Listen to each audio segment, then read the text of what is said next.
Tardes, mi nombre es Claudia Castillo, soy estudiante de la Universidad Abierta y a Distancia de México de la licenciatura en Nutrición Aplicada y en esta ocasión voy a presentarles la resolución del caso clínico número 3 de las asesorías nutricionales en línea de la materia de estadía 1.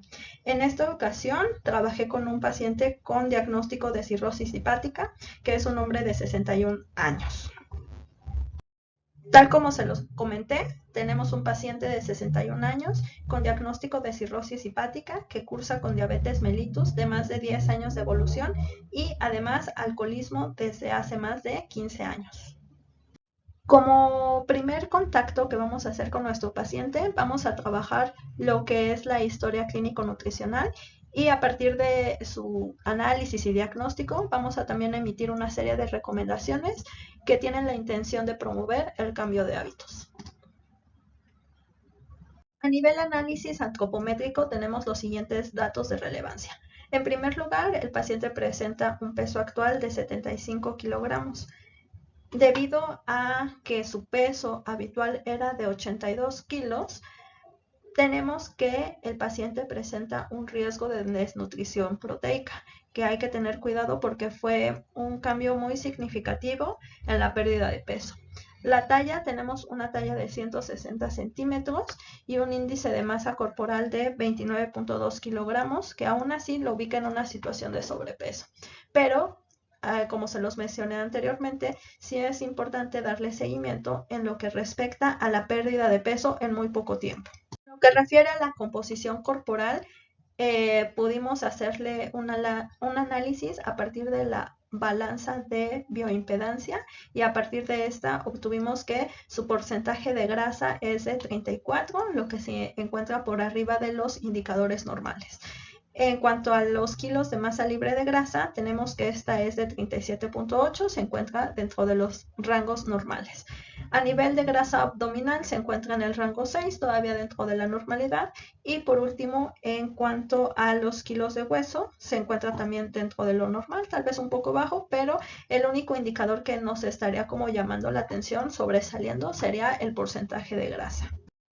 Respecto a los antecedentes, tenemos que a nivel heredofamiliar, su madre y padre tienen diabetes mellitus de larga evolución y ambos ya están finados. La hermana presenta cáncer de colon y el resto es interrogado y negado. Entonces aquí tenemos pues que tener en consideración que la diabetes ha estado presente en su familia. A nivel personales no patológicos, tenemos que vive en una casa propia con una hija y que cuenta con todos los servicios. Y en lo que respecta a los antecedentes personales patológicos, como ya lo vimos, presenta esta situación de diabetes y alcoholismos de larga duración. Ya de manera específica y en lo que refiere a la construcción de la historia clínico, dietética y nutricional, tenemos que de manera general el paciente consume sus alimentos en casa, pero bebe alcohol diariamente.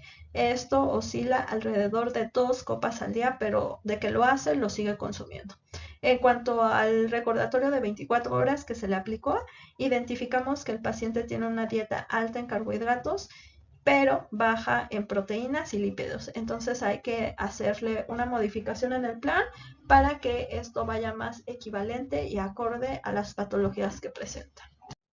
Con la información antes mencionada, identificamos que las recomendaciones para el cambio de hábitos de estos pacientes serían principalmente 4 aspectos. Por un lado, disminuir el consumo de alcohol. Hay que hacer un esfuerzo, platicar más con el paciente, apoyarnos de los familiares para empezar a disminuir aún más el consumo de alcohol. En el segundo paso también tenemos que hay que evitar los alimentos altos en grasa, precisamente por estas alteraciones en su composición corporal. El paso número 3 es incorporar frutas y verduras, que estas sean de manera regular en todos los tiempos de comida. Y por último, el realizar varias comidas al día para evitar esta pérdida de peso que fue muy significativa en muy poco tiempo. De manera específica, en lo que refiere a las recomendaciones para actividad física, tenemos 6 elementos de importancia. Evitar el sedentarismo, estar lo más activo posible, realizar ejercicio de al menos 3 veces a la semana y estas actividades incluyen aeróbica y anaeróbica. En el primer caso tendríamos actividades como correr, trotar, hacer bicicleta, y en el segundo ejercicios con pesas para fortalecer los huesos y la masa muscular. Y por último también le recomendamos que en caso de ser posible se integre en juegos de equipo para fomentar aún más esta movilidad y la promoción de la actividad física. En un segundo momento, ahora sí ya pasamos al reporte clínico nutricional, que consiste en la identificación y emisión del diagnóstico y de las recomendaciones tanto a nivel nutricional como de ejercicio físico. ¿Qué fue lo que nos arrojó el análisis bioquímico? Bueno, como ya lo sabíamos, ratificamos que el paciente presenta diabetes mellitus con una glucosa elevada que se ubica en 126. Entonces aquí también tendríamos que estar platicando con el médico para que se le dé un mejor seguimiento y el paciente logre establecer sus niveles dentro de los rangos normales. Otro indicador de importancia para este diagnóstico pues está la hemoglobina glucosilada, que también sale alta. Está por encima del 6.5%. Entonces, ojo, hay que tener mucho cuidado y darle seguimiento a nivel médico. Esa sería la recomendación como nutriólogo. En cuanto a la presencia de dislipidemias, pues identificamos que en ambos casos, tanto en colesterol como en triglicéridos, el paciente sale alto, colesterol de 270 y triglicéridos de 280. Entonces también hay que darle seguimiento al desarrollo de una dislipidemia mixta. En cuanto a la situación de desnutrición, que esto era lo que nos saltaba como nutriólogos, efectivamente a través de la albúmina y las proteínas totales identificamos que ambas están bajas y pues estaríamos confirmando el diagnóstico de desnutrición proteica. Hay que mejorar el consumo de proteína y de grasa para, digamos, fortalecer la condición y el metabolismo del paciente. Por último, ya en los indicadores específicos para la cirrosis hepática, tenemos la fosfatasa alcalina, que sale alta, y el aspartato aminotransferasa, que también sale alto. Y en estos casos estaríamos confirmando también este diagnóstico a través de estos análisis bioquímicos. Ya de manera específica, en lo que refiere a la evaluación dietética que le hicimos, identificamos que consume de manera elevada los carbohidratos y que de las proteínas y las grasas, estas se ingieren por debajo de los valores esperados. Entonces hay que tener cuidado, vamos a hacerle como esta reorganización del porcentaje de cada uno de los nutrimentos para favorecer una dieta que vaya más acorde a su estado de salud. En lo que refiere ya al análisis clínico que se lo hizo de los signos clínicos, identificamos, por supuesto, signos asociados a la cirrosis hepática, que es en los que destacan la coloración amarillenta de la piel y de las mucosas, desprendimiento del cabello, ascitis y palidez de tegumentos. Respecto a la desnutrición proteica, se observa depredación de masa grasa y magra, piel seca y escamosa por falta de lípidos. Entonces, vamos a atacar a través de la alimentación esta sintomatología. Como primer gran diagnóstico nutricio tenemos que la problemática es una hipertrigliceridemia mixta que está ocasionada por la ingesta elevada de carbohidratos y lípidos y la falta de actividad física. Entre los signos y los síntomas que encontramos y que comprueban el diagnóstico están los análisis bioquímicos. El diagnóstico nutricio 2 ya tenemos como problemática una desnutrición proteica que deriva de la ingesta disminuida de proteína y la falta de actividad física que fortalezca la masa muscular. El diagnóstico es evidenciado mediante análisis clínico y bioquímico. Aquí vamos a hacer una pequeña acotación para señalar el diagnóstico médico. Entre las problemáticas tenemos la cirrosis hepática y la diabetes que está descontrolada, ocasionadas por una ingesta elevada de alcohol y carbohidratos y la falta de actividad física. Los signos y los síntomas de importancia se evidencian a través del análisis bioquímico. Por eso es que tenemos que canalizarlo con el médico para que le sigan dando seguimiento y continuidad al tratamiento que le ayude a combatir ambas situaciones, incluidas las emitidas a través del diagnóstico nutricional. Una vez con todos estos elementos, ahora sí ya vamos a definir las recomendaciones nutricionales. Por un lado se encuentra el disminuir la ingesta de carbohidratos y que de preferencia estos sean complejos. También está el incrementar el aporte de lípidos y proteína, vamos a manejar una dieta hipercalórica y baja en grasas saturadas y sodio para promover la disminución de este metabolismo elevado a nivel de las grasas, y vamos a también a incorporar al plan de alimentación el conteo de carbohidratos y de lípidos para que el paciente logre tener un mejor control de su diabetes y el seguimiento de esta dislipidemia que estamos identificando. En cuanto a las recomendaciones de actividad física, tenemos que es importante el mantenerse activo a lo largo del día y toda la semana. Evitar estar sentado o de pie por mucho tiempo.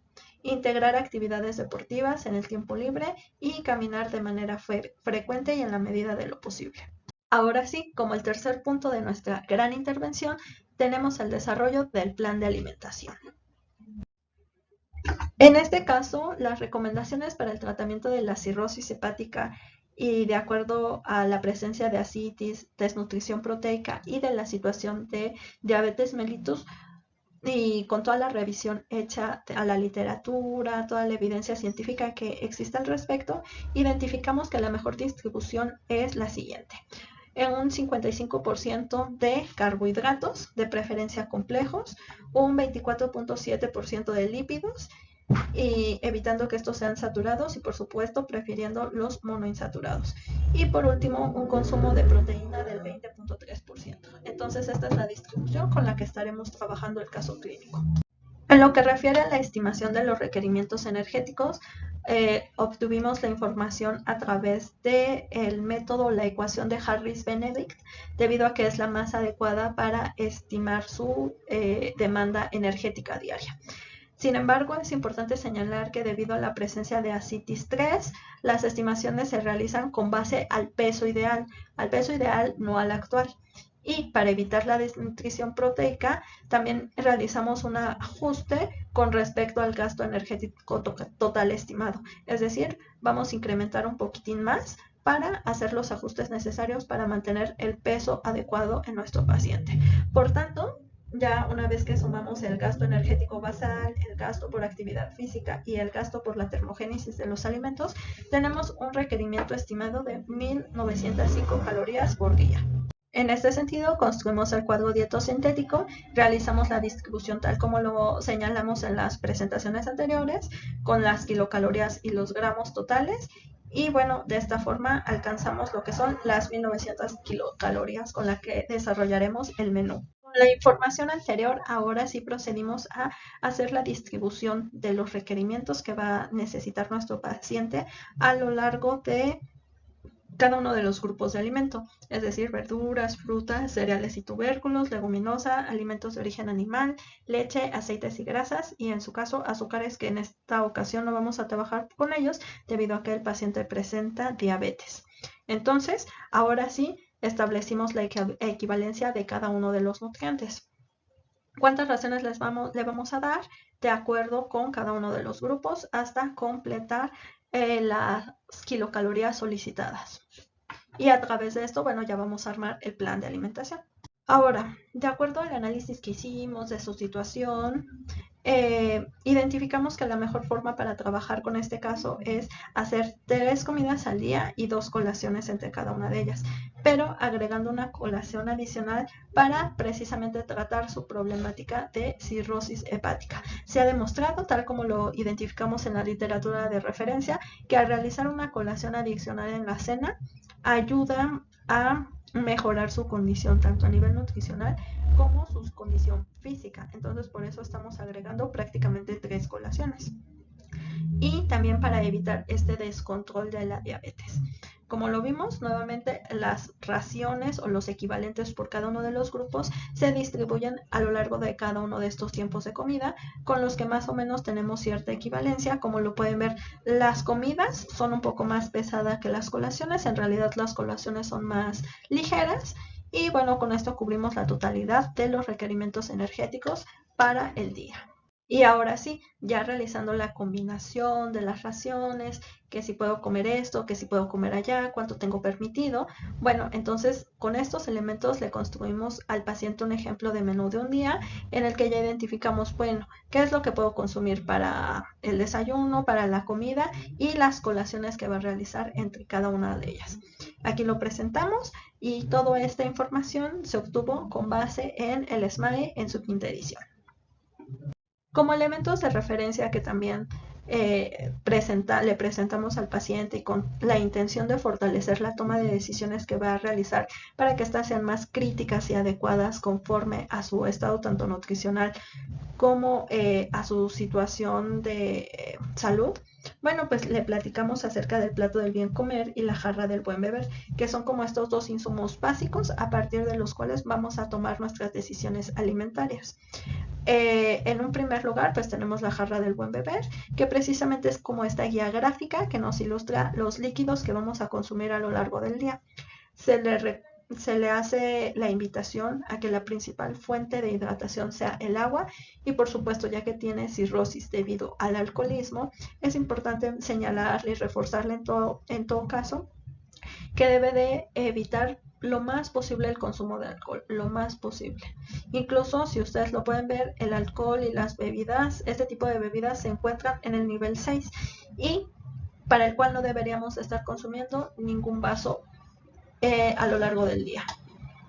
Lo que sí nos interesa mucho reforzar con el paciente es especialmente lo que es el plato del bien comer, que nuevamente es esta como guía gráfica que ilustra los 3 grupos de alimentos que deben de incluirse en cada uno de los tiempos de comida, intentando combinarlos y variarlos para asegurar que nuestro cuerpo recibe tanto la energía como los nutrientes que se requieren en el día a día. Y como lo pueden ver, tenemos las frutas y las verduras, las carnes, lácteos y leguminosas y los cereales y las harinas.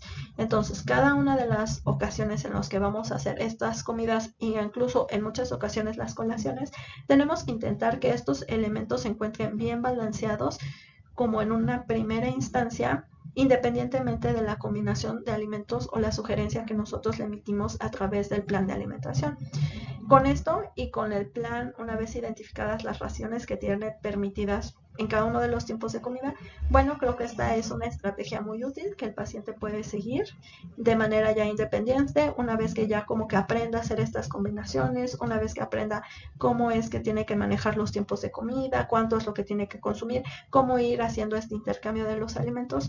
Bueno, estos serían como los elementos básicos o fundamentales a partir de los cuales el paciente ya puede ir haciendo todas estas combinaciones y fortaleciendo la toma de decisiones a nivel nutricional.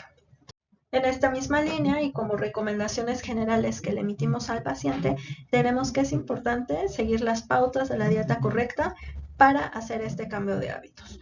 Por otro lado, es importante el que la dieta sea baja en calorías y grasas para que nos mantengamos en el peso adecuado. En cuanto a los tiempos de comida, pues la sugerencia está en realizar 5 o 6 comidas al día y que éstas sean adecuadas. Y por último, le invitamos nuevamente a realizar ejercicio físico de manera regular. Ya con todos estos elementos, bueno, ya estaríamos finalizando el caso clínico. Desafortunadamente el paciente no nos pudo acompañar de manera directa, pero tal como se los presenté en esta ocasión, fue como lo manejamos, fuimos directamente con el paciente, realizamos las estimaciones y todo. Lo único es que si no lo pudimos convencer o fue muy complicado el poder hacer la presentación de manera directa con el paciente. No nos otorgó su permiso y entonces nada más nos dijo que sin problema podíamos presentar el caso clínico, pero que tenía sus reservas como para salir él o apoyarnos con una videoconferencia. Aquí les presento las fuentes que utilizamos como referencia para las estimaciones y para la emisión del diagnóstico nutricional y también para la emisión, por supuesto, del menú y del plan de alimentación.